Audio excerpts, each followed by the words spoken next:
Tonight I want to talk to you on a subject of deep concern to all Americans and to many people in all parts of the world, the war in Vietnam.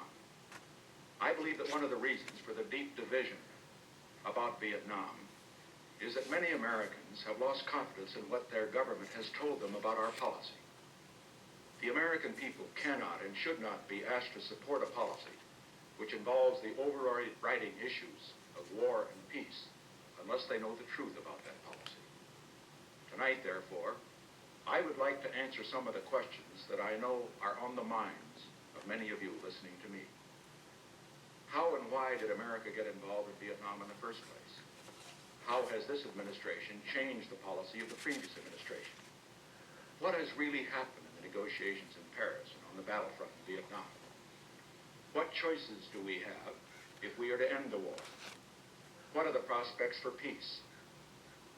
Now let me begin by describing the situation I found when I was inaugurated on January 20th. The war had been going on for 4 years. 31,000 Americans had been killed in action.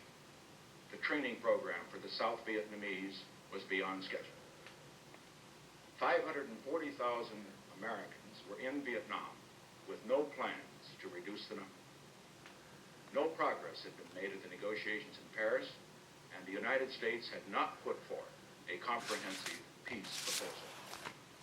The war was causing deep division at home and criticism from many of our friends as well as our enemies abroad.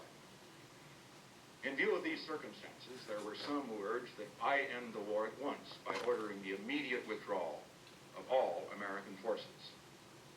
From a political standpoint, this would have been a popular